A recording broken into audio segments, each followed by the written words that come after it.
I was standing in my quiet backyard last night, breathing that cold midnight air, when my phone lit up with a message from my late wife's sister. Just one line. Just one damn line that made my knees shake like I was 90 years old. I need to tell you the truth about her last days. It's worse than you think. My heart froze. Not because of grief, hell, I'd been living with that every minute since Linda passed, but because something in her tone felt wrong. Like she'd been carrying some dirty weight. Some ugly secret. Waiting for the right moment to drop it on me. I remember staring at that message, my hands trembling, whispering to myself, why now? Why the hell after a whole month? And right then, I heard her voice in my head. Not her soft, laughy voice from our young years. No, I heard that weak, fading whisper she used the night before she left this world. Don't trust everyone. Those were the last words she managed before she slipped into that restless sleep. Back then I thought she was just scared, confused from the pain meds. But after that text, man, it felt like she was trying to warn me from the grave. I grabbed my coat, stepped into my truck, and headed straight to her sister's place, every damn breath heavier than the last. Thinking about what she could possibly tell me that was worse than losing the woman I spent 52 years with. And when her front door finally opened, the look on her face told me one thing, whatever she was about to say. It was gonna destroy the last piece of peace I had left. Her sister, Marlene, stood there clutching her sweater like she was trying to hold herself from falling apart. She ain't usually like that. That woman's tougher than half the men I know, sharp tongue, loud voice, always ready to argue with anybody breathin'.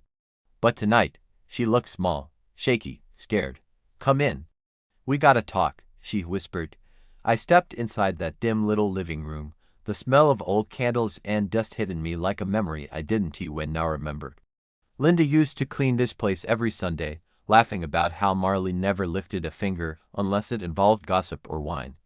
But now it was quiet, too quiet, like the house itself knew something was wrong. I sat down slow, feeling the weight of my age settle in my bones. 73 years don't hit you until grief knocks you around a few times. Then suddenly every ache feels 10 times heavier. Marlene sat across from me, wringing her hands.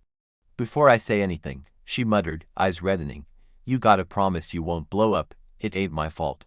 I didn't know the whole truth. I leaned in. My voice low, cracked, just tell me, Marlene. What happened to my wife? She looked at me, then at the floor, then back at me.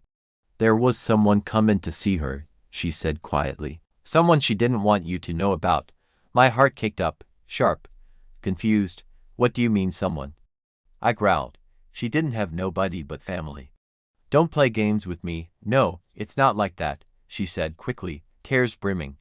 It wasn't a man, and it wasn't an affair. But it was someone who changed everything. My breath caught in my throat. She continued, voice trembling.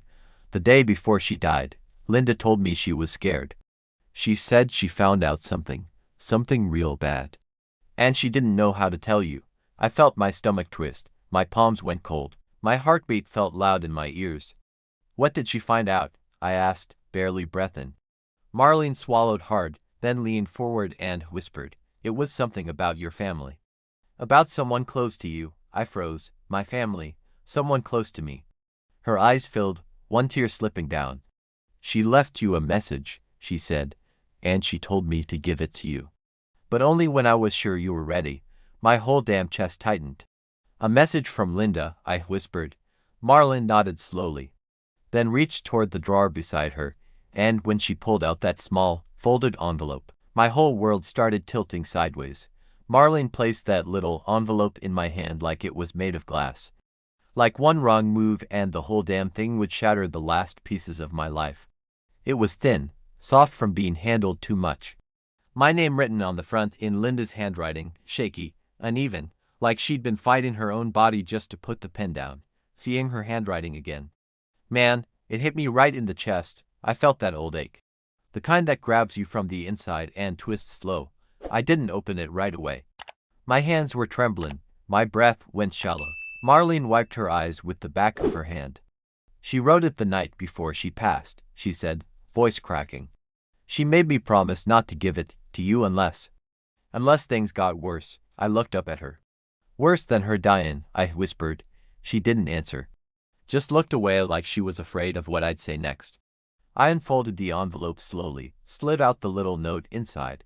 Just one small piece of paper, just a few lines. But the moment I saw the first sentence, my throat closed up. Honey, if you're reading this, it means the truth finally reached you. My eyes blurred. Her voice came back to me, soft, tired, full of love and something else, something like fear. I kept reading, my fingers pressing into the paper. I didn't want to leave this world with a lie between us. There's someone around you, someone pretending to love you. But they've been hurting you behind your back. My chest tightened hard. Hurting me, someone I trusted. Then came the line that made my whole body go cold. Please. Whatever you do, don't trust our son. I stopped breathing. The note trembled in my grip. My old heart felt like it skipped a damn beat. I whispered, barely able to push the words out. She's talking about Michael. My only son, my blood, my boy I raised with my own hands. Marlin nodded slowly, tears sliding down her cheeks. She tried to warn you, she said. She wanted to tell you herself. But she was scared of how deep it all went. I leaned back in the chair, the room spinning in slow circles. My son, why the hell would she say that? What could he possibly have done?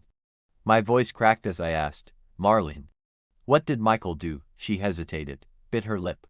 Looked like she was begging God to make her lie instead. Then she whispered, it wasn't just one thing. It was a whole lot of things. And it started way before she got sick. My stomach dropped. What are you talking about? I demanded, my voice shaking with equal parts fear and anger. She took a deep breath. He came to see her. Alone, that last week. And whatever he told her, it broke her. She cried for hours after he left. My fingers tightened around the note, crumpling its edges. What did he say? I whispered. Marlene's voice dropped to a whisper so faint I barely heard it. He confessed something, James, something so dark, so cruel, that your wife begged me not to tell you until there was no other choice. My whole body stiffened, blood racing like fire in my veins. What the hell did my son do? I snapped. Marlene lifted her eyes to mine, red, swollen, terrified. And what she said next froze me to the damn bone. Marlene's lips trembled before the words even came out. Like she knew once she said it, there was no talking it back, no pretending life was still the same. She leaned forward, voice barely above a whisper. Eyes locked on mine like she was delivering a death sentence. James, your son told Linda that he never planned on taking care of you after she died. I stared at her. That couldn't be it. That couldn't be the thing that broke my wife. Hell, me and Michael, we hadn't been close in years. That wouldn't make Linda cry herself sick. Marlene, I said slowly, firmly, that ain't enough. That ain't what she feared. What else did he say? Her chin quivered. She shook her head like she wished she could erase the memory. He told her he'd been pressuring you, manipulating you, trying to get control of the house, the land, everything. My stomach tightened, but I didn't flinch. Michael had been hinting for years about me moving into assisted living, downsizing, letting him handle things, but that wasn't new. Annoying as hell, yeah, but not dark, so I waited. I sat there, breath steady, heart not steady at all. Marlene, I whispered, what did he really do? She covered her face for a second, like she needed strength just to speak. He used her sickness, she whispered through her hands. He tried to scare her. He told her if she didn't convince you to sign power of attorney, he'd stop visiting, stop helping. Leave y'all on your own. My heartbeat thudded in my ears. He used her sickness, he threatened her like that, but still something was missing. Because the way Linda wrote that note, the fear in those lines, it was bigger than manipulation, bigger than threats. I leaned in, voice low and rough. That ain't the whole truth. Tell me all of it. Marlene wiped her tears with shaking fingers. Then she whispered the sentence that hollowed me out from the inside. James, your son told Linda that he was the one who got her fired from her job. My breath hitched. That job, the one she loved, the one she cried for months over when they let her go without explaining a damn thing. My mind raced. Why? I demanded. Why the hell would he do something like that? Marlene looked sick. He told her he did it so she could stay home, watch you more. Because he didn't want to deal with your health stuff anymore. My whole body went cold.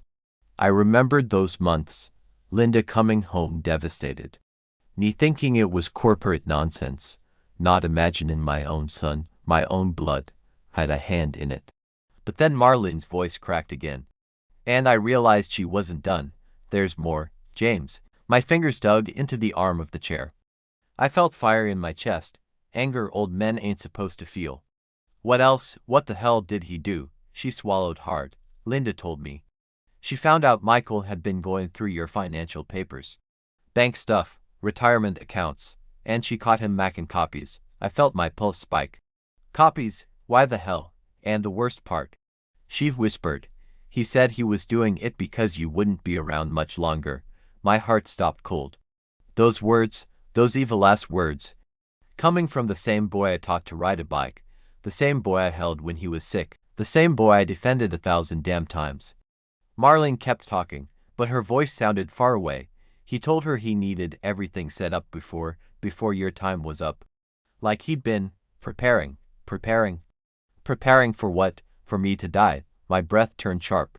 But then Marlene looked straight into my eyes and said the part that made the ground disappear under my feet. James, your son said he wasn't gonna wait for nature to take its time. I froze, completely, every muscle locked. My heart slammed once, hard, like it was trying to break through my ribs. What did you just say? I whispered. Marlene's voice broke. He told Linda. I'm not waiting for the old man to go on his own. The room went silent.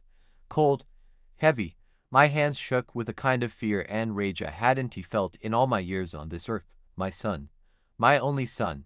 And suddenly Linda's last whisper made sense. Don't trust everyone. I sat there, frozen, like my whole damn body turned to stone.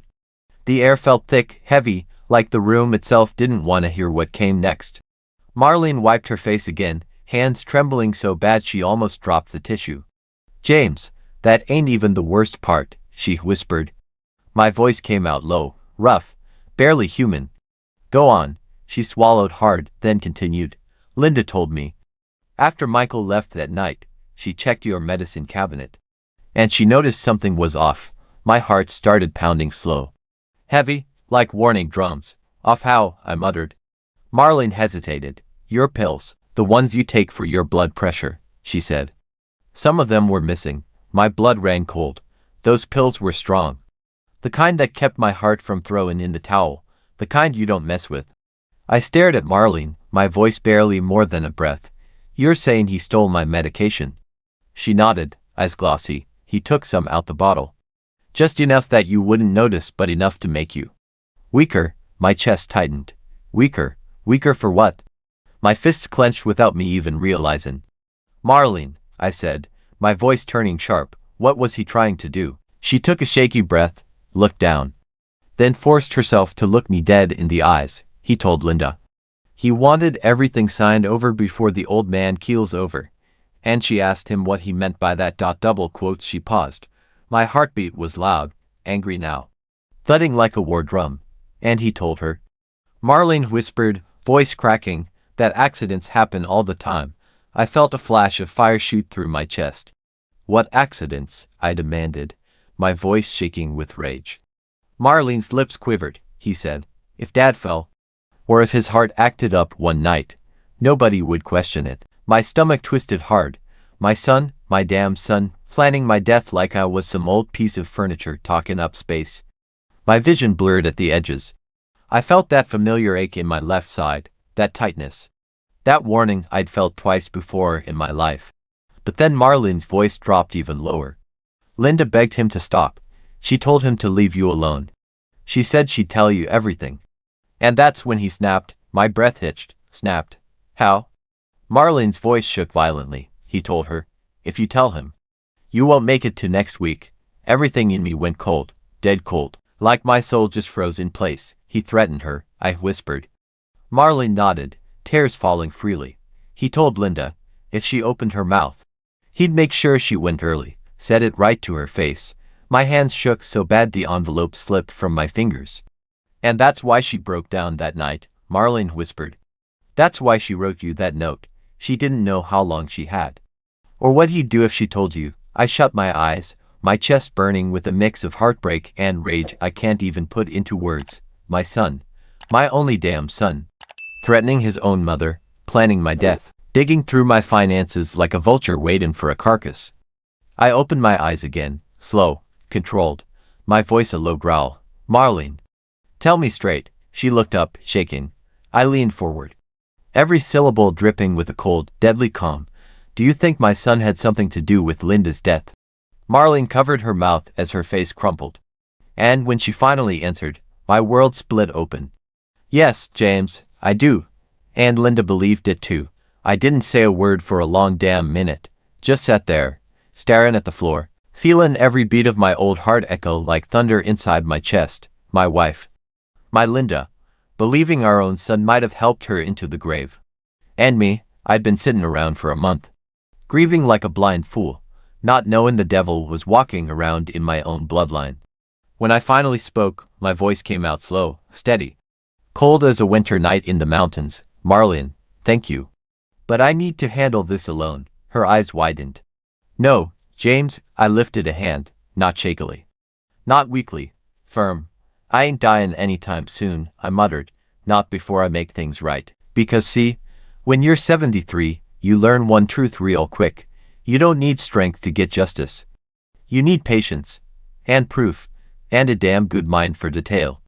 My son might have thought I was old, slow, breaking down. But he forgot one thing. Old folks don't get weaker, they get dangerous. I stood up from that chair, my bones popping like old floorboards, but inside I felt something I hadn't felt in years. Purpose. Cold, sharpened purpose. Marlene, I said, I gotta ask you something. And I need the truth, she nodded, wiping tears. Do you got anything? Anything Linda left behind? Texts, voicemails, notes, messages. Something that proves what Michael said? She hesitated, looked toward her bedroom. Then back at me. She gave me a backup phone, she whispered, just in case. She had some stuff on it. My jaw tightened. Backup phone. Linda always thought ahead, always. Marlene disappeared into the hallway and came back holding a small cracked phone wrapped in a dish towel. She told me not to touch it unless you asked, she said, placing it in my hand. I powered it on. The screen lit up slow, dim. Like it had been waiting in the dark too long. 5 saved audio files. 2 text threads. 1 video. My blood went ice cold. I clicked the first recording. Linda's voice came through the speaker. Weak, breathy, scared. Marlene, he came again today. He said Dad won't last the year. I'm scared, please. If anything happens to me, tell James the truth. My breath shook, my hands clenched. Marlene watched me, terrified of my reaction. But I wasn't angry, not outwardly. No, my anger sank in deep. Quiet, focused, burning from the inside like slow coal. The kind of anger men my age carry all the way to the end. I slipped the phone into my coat pocket. Marlene, I said softly, I appreciate you. But I need you to forget you ever told me any of this. She blinked fast. What? Why? I gave her a look, the kind old men use when they've made up their minds. 'Cause if Michael finds out you talked, he'll come after you next. And I ain't losing nobody else on his account. Her hand flew to her mouth, fear flooding her eyes. I leaned down, kissed her forehead gently the way Linda used to, and whispered, I'm gonna bring the truth out, Marlene. I'm gonna make him answer for everything he did, but I gotta do it slow, smart, and with evidence so solid the devil himself couldn't wiggle out. I walked out that front door feeling 20 years younger. Not 'cause of strength, but 'cause of rage sharpened into purpose. As I stepped into the night, the cool air hitting my face, I muttered under my breath, Michael. You took my wife. You tried to take my life. Now I'm coming for yours, the legal way. My hand slid into my coat, thumb pressing against the cracked phone in my pocket. The proof was there. Her voice, her fear, her truth, and tomorrow morning. I knew exactly where I'd be going first. I didn't sleep that night, not even for a second. I sat at my kitchen table with a cup of black coffee going cold in front of me. The cracked phone laying right beside it. Linda's voice echoing in my head like a ghost that refused to go quiet. Please, if anything happens to me, tell James the truth. Every time I heard that line, something inside me tightened. Not fear, not grief. Resolve. Cold. Steady, old man resolve. By sunrise, I already had a plan. Old folks like me, we don't fight with fists. We fight with paperwork, patterns, patience. The kind that makes younger men sweat bullets. And my first stop, the sheriff's office. Sheriff Dawson had been a friend of mine for 40 years. We used to fish together before his knees went bad. He'd checked on me after Linda passed, good man, always had been. When I walked in, he looked up from his desk. Well damn, James, you're up early. You all right? No, I said simply. And that's why I'm here. He frowned. Sit down. Tell me what's going on. I shut the office door behind me, lowered myself into the chair, and placed the old phone on his desk like I was set in evidence from a crime scene, because hell. Maybe I was. What's this? He asked. I pressed play on the first audio file. Linda's voice filled the room, afraid, shaky, heartbroken. As it played, Dawson's eyes went dark, jaw tightening. When it ended, I said quietly, my son did more than talk big. He messed with my medication, threatened Linda, went digging through my bank accounts, and from the sound of it, he had plans for me that weren't exactly natural causes. Sheriff Dawson leaned back in his chair, exhaling slow. Jesus, James, this is attempted elder abuse at minimum. Maybe attempted homicide if we connect all the dots. And if he threatened Linda. He did, I said, sliding the phone closer. There's more recordings, texts, a video. And witnesses who will talk if they have to. Dawson nodded, serious now. You ready to file a formal report? I held his stare. I'm ready to bury my son legally. And I ain't talking another damn breath until the law knows what he has been doing. Dawson grabbed a folder and started scribbling notes. This is gonna be a long process, James. You understand that. Investigations, statements, warrants, all that. I'm 73, I said. I got time. He nodded slowly. And James, until we get this rolling, you keep your distance from Michael. Don't let him know we're coming. Oh, I won't, I whispered. Because see, while the sheriff handled the law side, I had my own part to play. A father knows his son better than anyone. Even when the son becomes a stranger. A monster. And I know Michael. I knew his weaknesses. His tells, his lies, his temper. So that afternoon, I made the call I'd been rehearsing in my head all morning. He picked up on the third ring. Hey, Dad, he said casually, fake casual, like he didn't have darkness hanging off every word he'd spoken to Linda. I kept my voice steady, calm, old man soft. Michael, I need you to come by the house tomorrow. We gotta talk about some paperwork. There was a pause. A long one. He perked up quick. Paperwork, what kind? I let just the right amount of hesitation slip into my voice. House stuff, medical stuff, you know. In case anything happens. Another pause. I could almost hear him smiling through the phone. Yeah, Dad, I can be there at noon. Good. Because at noon, he was walking into a trap he couldn't wiggle out of. Not this time, not ever again. And when I hung up that phone, I stared at the empty chair across from me, Linda's chair, and whispered, don't worry, sweetheart. I'm gonna finish this.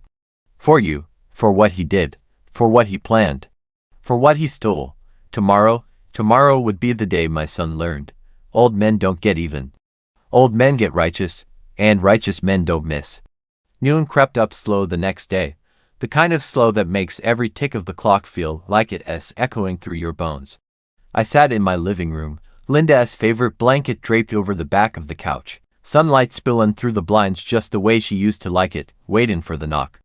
That knock that'd decide the rest of my damn life. At 11:59, I heard a car door slam. Michael, my son, walking up my driveway like he still had a place in my home. Like he still had a soul. The doorbell rang. I took a deep breath, steadying myself, then opened the door. Hey, Dad, he said with that fake-ass grin he practiced his whole life. The grin he used when he wanted something, the grin he used on his sick mother. And the grin he thought would work on me today. Come on in, I said. He stepped inside, looking around the house like he already owned it. So what's this paperwork? He asked casually. I didn't answer. Instead, I pointed to the dining table, where a folder sat neatly in the center. His face brightened, greedy, hungry the way a wolf looks when it smells blood. He reached for the folder, but before he could touch it, my voice cut through the room. Michael, he looked up. And in the quietest, calmest old man voice I had left, I said, "You remember visiting your mother the week she died?" His face stiffened, just a flicker, just a moment. But I saw it. I saw fear. "Yeah," he said slowly. "Why, you say anything to her?" I asked. "Anything. Cruel." He frowned. "What are you talking about? You threaten her. You tell her not to tell me something. You take my pills, go through my accounts. Talk about accidents happenin'," his throat bobbed. "Fast. Dad. Where's this comin' from?" I reached into my coat pocket, pulled out Linda's cracked phone, and placed it right beside the folder. His face went pale, real pale, like he'd seen a ghost. And maybe he had, 'cause Linda was still speaking. I pressed play.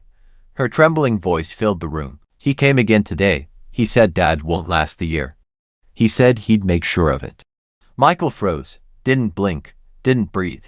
When the recording ended, all the bullshit melted off him, the charm, the fake concern, the lies, gone. His jaw clenched, his eyes turned dark. And he whispered, "You shouldn't have listened to her." I stood up slow. My bones hurt, but my resolve didn't, son. I didn't just listen.